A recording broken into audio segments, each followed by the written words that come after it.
Olá pessoal, que Deus abençoe você e toda a sua família, em o nome do Senhor Jesus Cristo de Nazaré.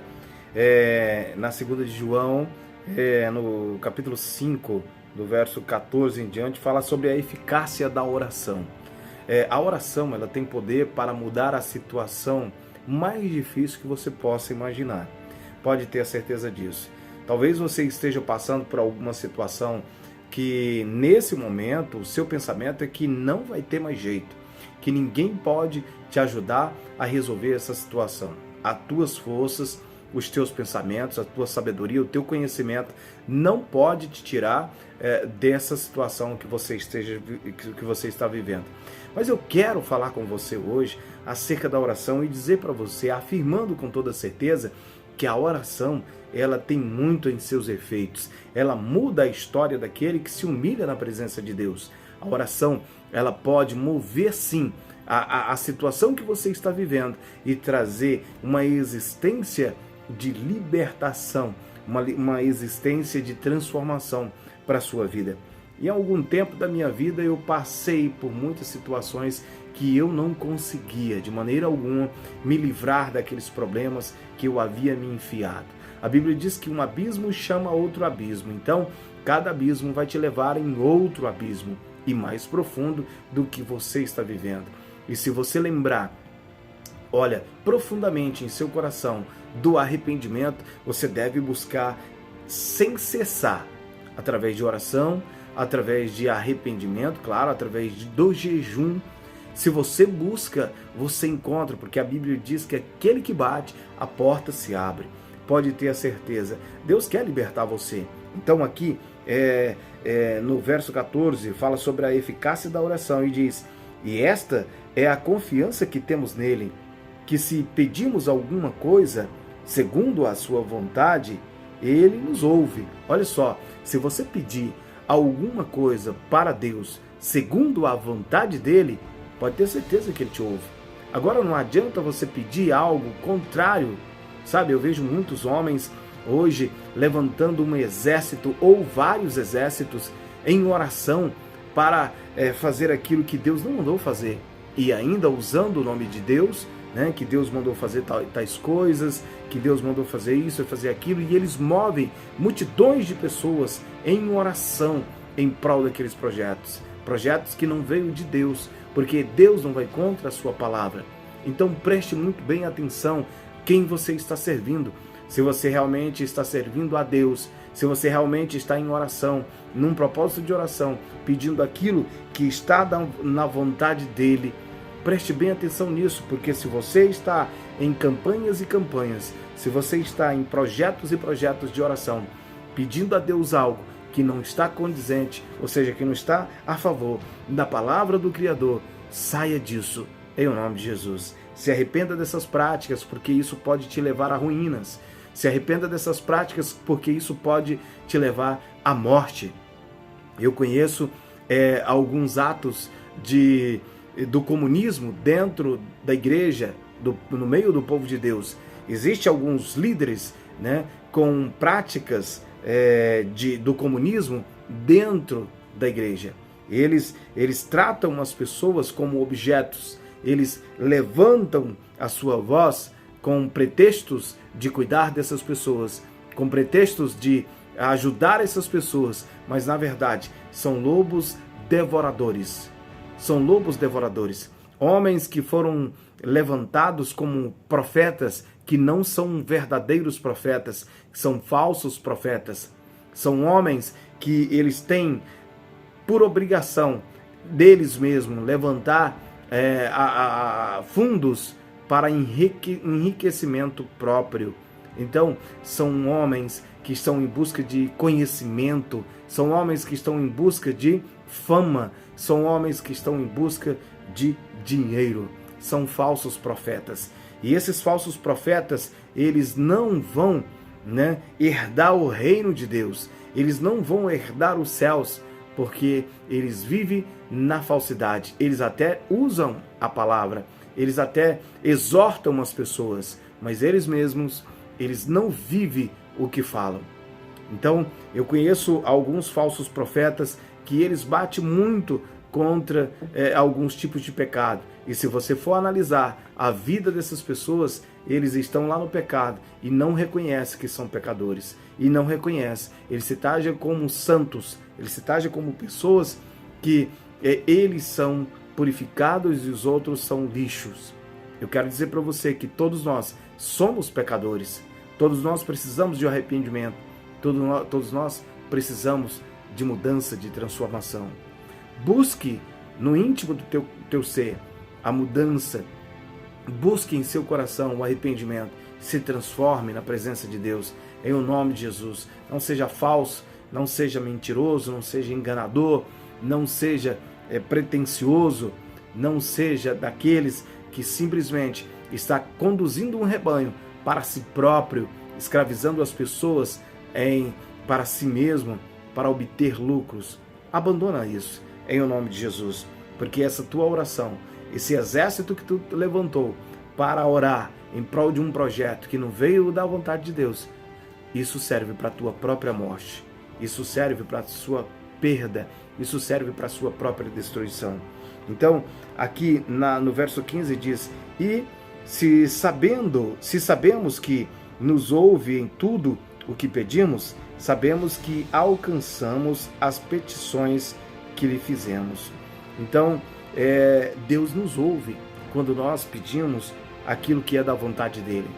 Então, se nós sabemos que ele nos ouve, né, que ele ouve a nossa petição, então sabemos que alcançamos as petições que lhe fazemos. Então, quando eu oro, eu tenho uma certeza que Deus ouviu a minha oração. Certa vez, eu estava passando por uma situação muito difícil. E essa situação estava me levando a ruínas.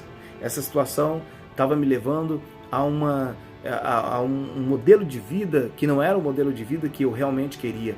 Mas eu tinha me conduzido para aquela situação por causa do pecado. Então, ali no meio de um certo lugar que eu estava, buscando refúgio em Deus, quero te dizer que quando você está no lamaçal do pecado, quando você está aí, você reconheceu que você precisa sair, não busque pessoas como uma fonte de transformação.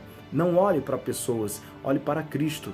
Então eu estava em um lugar que eu escolhi para estar ali, o Senhor escolheu para mim, para estar ali buscando a presença dEle. Eu estava ali simplesmente buscando a presença do Criador, e o Criador falou fortemente, ministrou fortemente em meu coração a quem eu deveria buscar, a quem eu deveria fidelidade.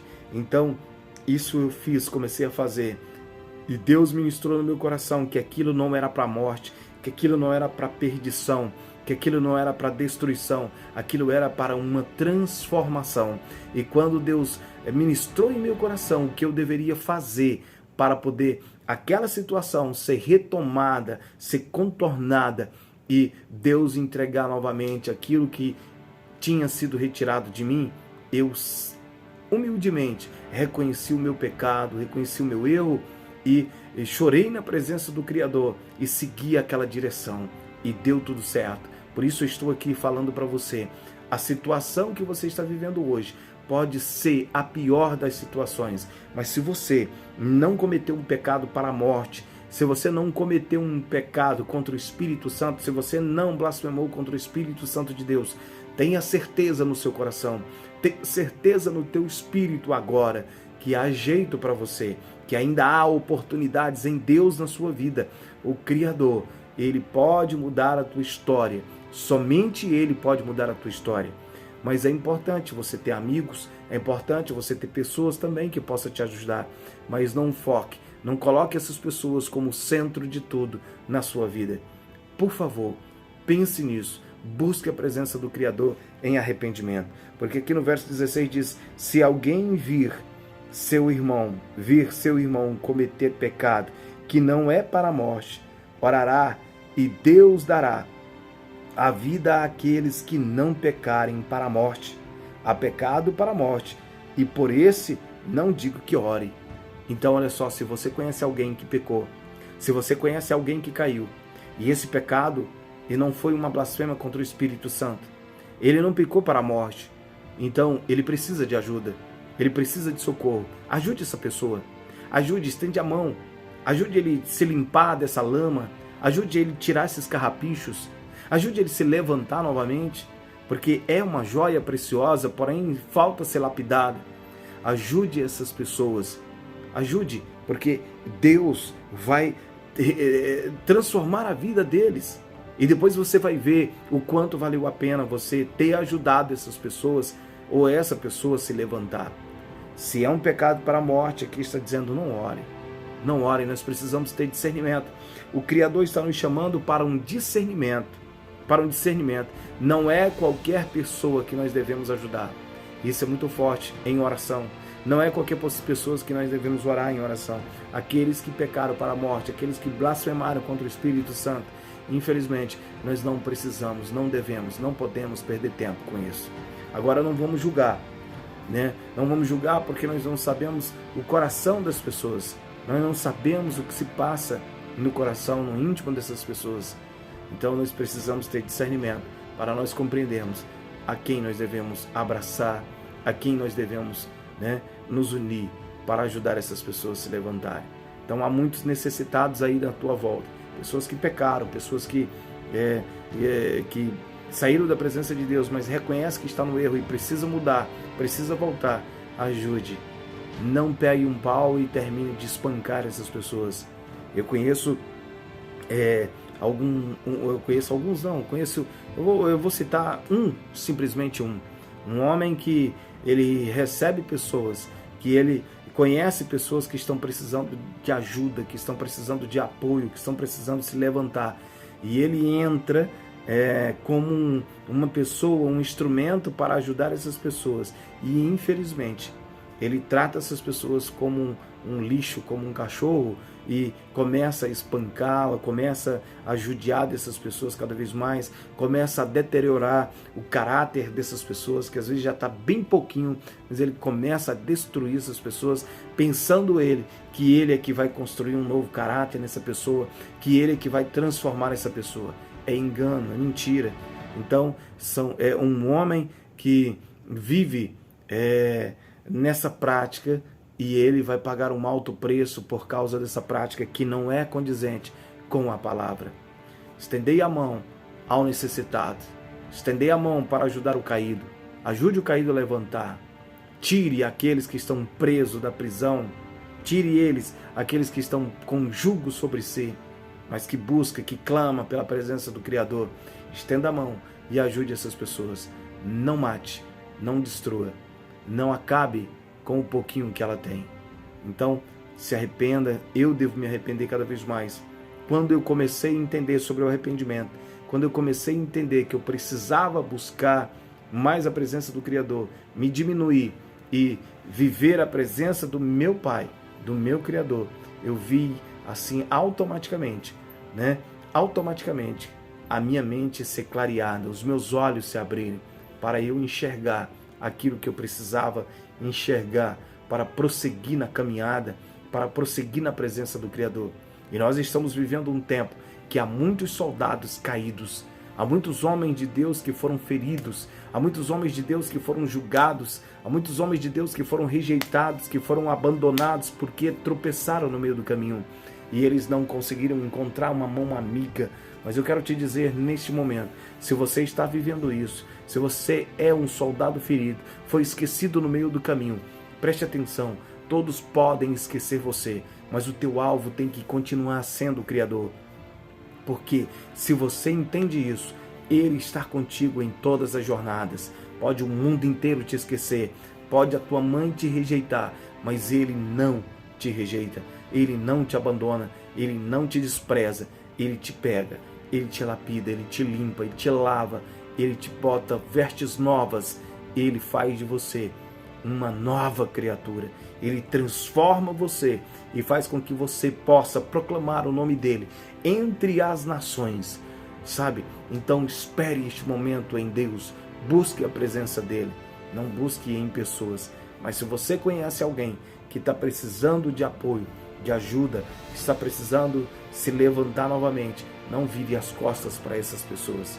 Ajude, entenda, tenha discernimento, entenda qual é o pecado para a morte e qual é o pecado que não é para a morte. Para aqueles que têm o pecado para a morte, não ore. mas por aqueles que têm o pecado que não é para a morte. Ore e ajude essas pessoas a se levantar. Que Deus te abençoe, que você possa abrir os teus olhos e compreender o que Deus tem para fazer na sua vida. Como eu estava falando, eu entendi que eu precisava me arrepender e buscar a face do meu Criador. Ele estendeu as mãos para mim e me deu mais uma nova oportunidade. Por isso, eu devo proclamar o Evangelho do meu Criador, porque as nações precisam conhecer o Deus que transforma. Não pense só na sua nação, pense nas nações. Pense no povo que estão clamando por Ele, os pobres e os necessitados, todos aqueles que clamam pelo Senhor, todos aqueles que têm alguma aflição, mas estão clamando pelo Senhor. Ore por eles, ajude, em nome de Jesus. Deus te abençoe e preste bem atenção. Existem milhares de irmãos que estão morrendo fora do nosso país, cristãos verdadeiros, que estão ali sendo empacotados vivos, cristãos que estão sendo decapitados, cristãos que estão sendo queimados. É hora desse exército brasileiro interceder por esses homens, por essas mulheres, por essas crianças. É hora de nós intercedermos por essas pessoas, para que Deus possa fortalecê-los, para que Deus possa dar coragem, para que Deus possa tirar tudo aquilo que atrapalha eles viver o propósito de Deus. Se o propósito de Deus é que eles morram pelo Evangelho, nós devemos orar para que eles possam compreender em seu espírito e prosseguir até o fim. Que você possa meditar nisso, mas não pense só em você. Pense nessas pessoas que estão a favor do Evangelho, estão levando o Evangelho verdadeiro, não estão em busca de famas, não estão em busca de dinheiro, não estão em busca de tirar o que os outros têm, mas estão em busca de levar o Evangelho do Criador para essas pessoas. Que Deus possa te abençoar e livrar você do mal, e que a nossa nação e as nações possam conhecer o Deus que nos transforma. Em nome de Jesus.